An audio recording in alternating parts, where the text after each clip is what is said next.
Hey, Super James here from Great Martial Arts, and today we're going to talk about Kung Fu and forms training. It doesn't matter if it's a Kung Fu form or specifically a Wing Chun form, and we're going to kind of break it down starting with the mindset of your training. So let's agree that instead of thinking that we're a physical being and we're having maybe some spiritual experiences, let's agree that we're actually a spiritual being and we're having physical experiences.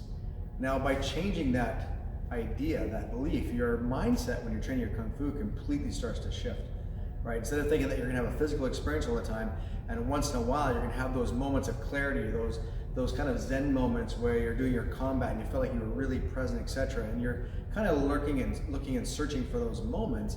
If you shift it around and going, well, I'm already a spiritual being, and I'm having a physical experience, then I can choose to have and be there anytime I want, right? Instead of looking to think maybe it's outside of you, it's separate from you, right? It's already there. So how we approach our forms training can start to really shift and change as well. So we're gonna break down forms training into two parts today. And to keep it really simple, we're gonna break it down to the mechanics and the sequencing. And this is the saying that I use for myself, and which is either learn it now or fix it later, right?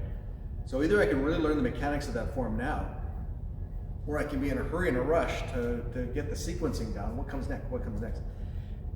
And I'll have to go back and fix it later because I was not present with what I was doing and in a rush to learn what comes next in the sequencing of the form.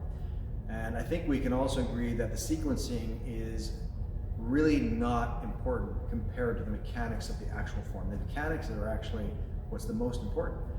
So going all the way to the Silam Dao, if you don't really know how to mechanically do a Yun Sao or Wu Sao and do this, right? It probably doesn't really matter how many there is before you switch to the other side, right? It doesn't really matter because you can't really do the mechanics of the form yet.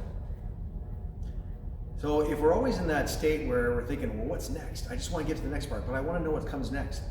And we really can't focus on what we need to be learning in the moment, in the mechanics.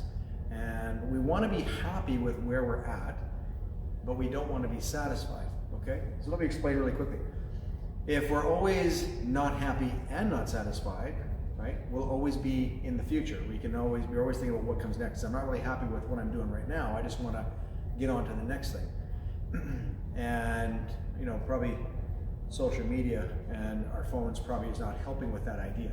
But if we can really be happy in the moment with what we're practicing, what we're doing mechanically, but not be satisfied, meaning that we have goals we want to get to, we want to attain, but we can still be happy with what we're doing because we know we've got goals where we know we are moving forward towards those goals. So be happy with what you're doing, but not be satisfied, meaning that you have goals because you know you want to attain and get to somewhere else, okay? So let's break down the Bilges as an example. We use the Bilges as an example when it comes to sequencing and mechanics. I find very useful for myself, and I've always found useful for me because I'm a kinesthetic learner, is I like to chunk things, break things down into chunks. So we'll use the first section of the Bilges example because that's usually where, you know, some people getting to level 6 start to struggle a bit because the Bilges seems in the first section can seem a little bit overwhelming, but it's really, really not as hard as you chunk it down a little bit. So there's 3 parts in the first section of the Bilges when you chunk it down. One is just the opening of the form. Just like there's an opening to the Silam Dao, there's an opening to the Chum Kill, there's an opening to the Bilges. It looks a little bit different because you actually have Bilges strikes in the opening. But in essence, it's still the opening of the form. There's no footwork. You stand completely neutral, right? Just like the Silam Dao, right? Just like the Chum Kill, right? There's no footwork. So the second part of the first section is where we're doing inward Bilges, right? So we're doing a Bilges that looks like this. The fingers are gonna point inward in the first section of the Bilges in that second chunk, that second part, right? All the Bilges are gonna end up like this. Some are gonna be going from underneath the arm, Chin Sao to here, and some are going to be going from over top of the arm to there. Now the third chunk, the third part in the first section, is that now we're going to do the Bilges where we go downward. And again, some of those are going to go underneath, and some of those are going to go over top. Okay? But in essence, we have those three parts in the first section. Right? I find that writing that out and just chunking like that and writing notes like that really help remember, because if you're learning the form auditorily and you're learning it visually, by writing it out, you're also learning it kinesthetically, right? Before you can actually do the practice yourself, because you're learning the mechanics of it, you can start learning it by writing it out first, right?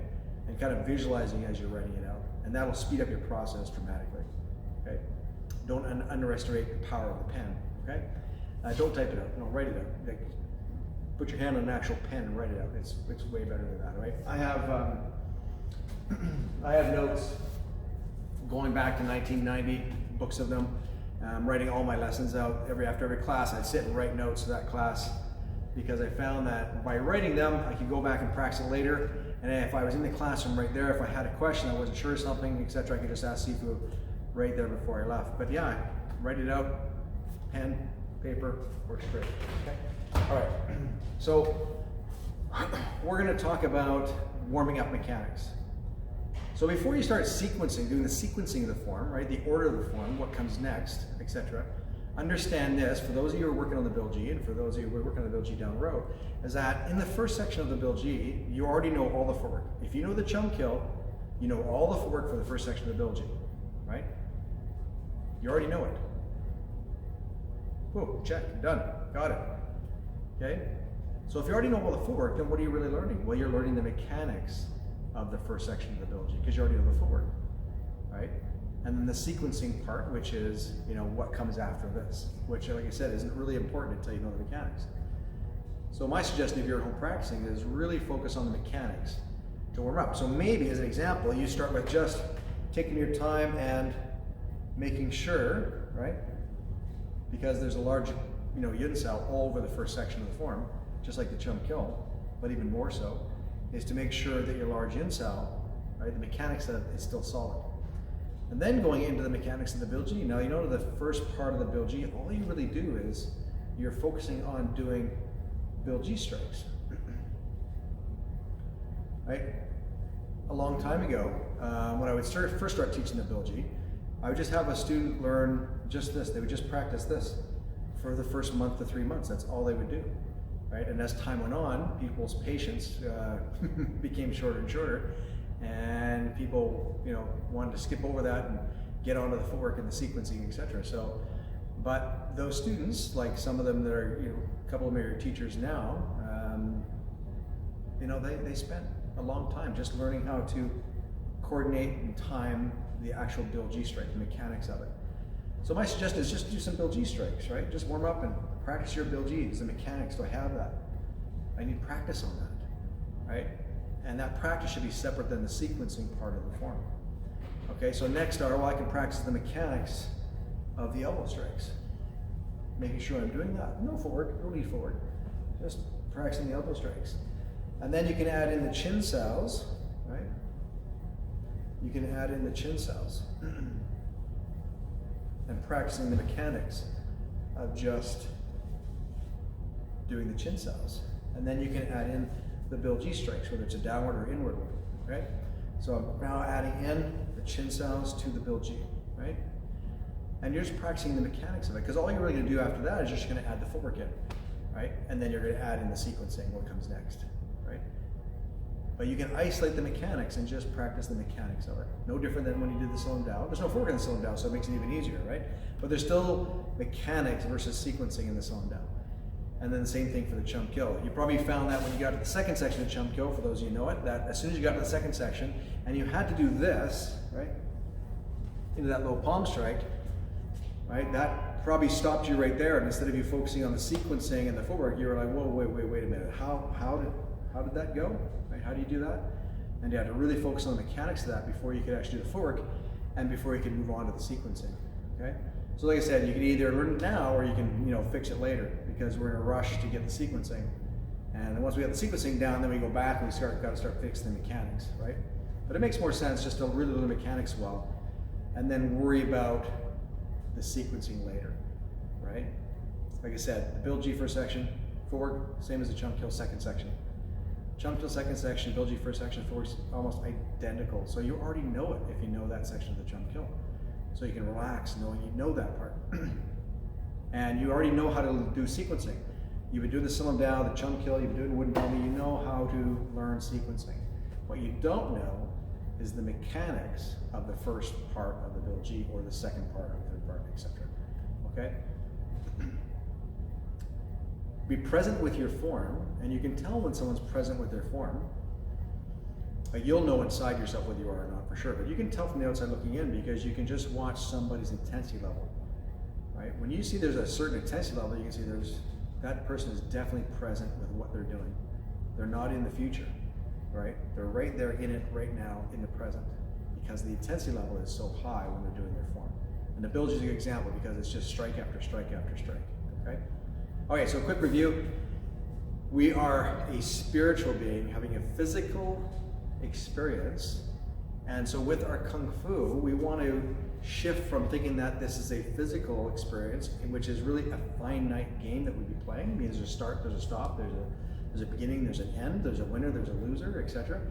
That Kung Fu is not a finite game, and it is physical for sure, but it's coming from the place that we are a spiritual being, right?